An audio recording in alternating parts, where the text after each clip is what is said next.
Dorongan dari iman itu yang memberikan kepada kita perintah untuk berbuat baik dalam kehidupan. Mata diminta melihat yang baik, telinga mendengar yang baik, mulut berkata yang baik. Itu ada nanti ayatnya di Quran.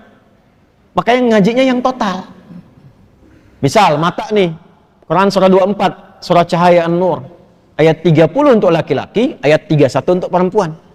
Kalau imannya dilatih dengan kuat, nanti iman itu punya transmisi gelombang. Masuk lewat fisik, kita dibimbing fisik untuk melihat. Masuk ke mata melihat. Qul lil mu'minina. Sampaikan, katakan Muhammad SAW kepada setiap insan beriman. Loh, yang ada imannya. Yaghuddu min absarihim. Bila iman itu masuk ke dalam mata, maka iman akan menjaga mata supaya melihat yang baik-baik saja. Yang tak layak dilihat, iman akan berkata, palingkan. Makanya mata itu punya pandangan standar iman, punya pandangan standar yang bukan beriman. Sehingga nampak bagi kita ukuran. Coba kalau kita beriman itu kan, pakaian itu nggak semuanya bisa dilihat. Pak, Bu, nggak semua bisa dilihat. Bagi orang yang tidak beriman, pakaian terhormat itu banyak ragamnya. Aurat terbuka pun mungkin biasa karena nggak ada iman. Bagi orang beriman tidak, imannya mengatakan palingkan, itu dilarang. Ada batas yang harus dilihat. Jadi kalau di tempat lain tertentu misalnya, ada yang mengatakan itu biasa saja, itu pakaian terhormat untuk mereka. Iya, karena nggak ada imannya. Nah, bagi orang beriman itu standarnya apa? Standar iman. Itu yang menentukan hubungan kita dengan Allah. Makanya ada aturan dan ada hikmah di dalamnya. Coba kalau antum lihat tayangan-tayangan misalnya, lihat gambar di YouTube atau misalnya tayangan dan sebagainya, ada terbuka aurat. Iman itu pasti otomatis bekerja. Kalau imannya kuat, palingkan. Kadang dia istighfar, astagfirullah, palingkan.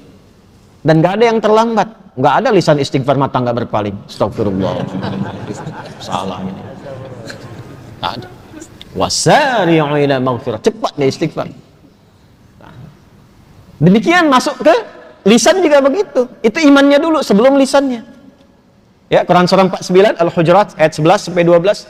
Ya ayyuhalladzina amanu. Iman dulu. La yasra qaumin qaum. Lisan orang beriman itu tidak mudah mencela. Ini semakin tinggi imannya, semakin baik kosakatanya karena isi hatinya baik semua. Nah, kalau sudah menemukan yang baik itu susah mencari kosakata yang kotor. Al-Hasan cucu Nabi tahu? Radhiyallahu ta'ala anhu. Nggak tahu cucu Nabi. Kalau kenal mungkin nggak kenal, tapi nggak tahu itu nggak mungkin itu. Cucu Nabi. Al-Hasan dan Al-Husain pernah dengar ya? Kami di pesantren itu membuka ruang tunggu ada dua, kanan dan kiri. Di pesantren yang sedang kita bangun. Kami berikan namanya dua cucu Nabi, Al-Hasan dan Al-Husain. Dan setiap tempat ada bangunannya, di situ ada edukasinya. Kenapa dinamakan Al-Hasan? Di situ ada sejarahnya, siapa beliau dan sebagainya, dan seterusnya. Al-Hasan itu punya anak. Kalau ingin melihat perilaku yang paling mirip dengan Nabi, itu Al-Hasan. Kalau ingin melihat wajah yang paling mirip dengan Rasulullah SAW, itu Al-Husain.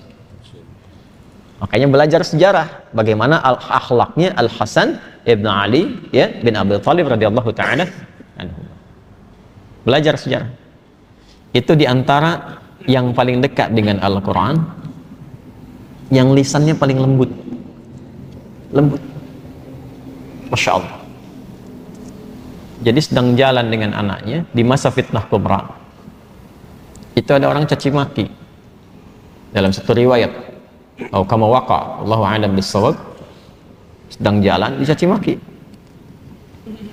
Begitu dicaci maki, kan ada satu masa fitnah kubra itu, ada fitnah yang sangat besar, sampai orang berani mencaci maki cucunya Nabi SAW. Dan itu terkenal orang soleh. Beliau diam. Anaknya berkata kepada ayahnya, abati lima lam tarudd, atau kama qala, ayah, kenapa enggak dijawab? Maksudnya enggak diklarifikasi. Bahwa enggak benar demikian. Apa jawabnya? Wala adri kaifa arud. Bapak tuh enggak tahu cara jawabnya bagaimana. Sebab nyari kata-kata yang untuk membalas itu nggak menemukan dalam hatinya, dikhawatirkan takut menyakiti orang yang menyakitinya. Itu yang sering saya katakan, mencela yang sudah tercela itu buang-buang energi. Kalau sama-sama mencela ya sama-sama kotor kan. Nah beliau itu mencari ke dalam hatinya sampai nggak menemukan kata-kata kotor, atau sekedar untuk mengatakan saya tidak seperti yang Anda sampaikan, karena khawatir kalimat itu justru menyakiti orang yang sedang menyakitinya. Itu Al Hasan.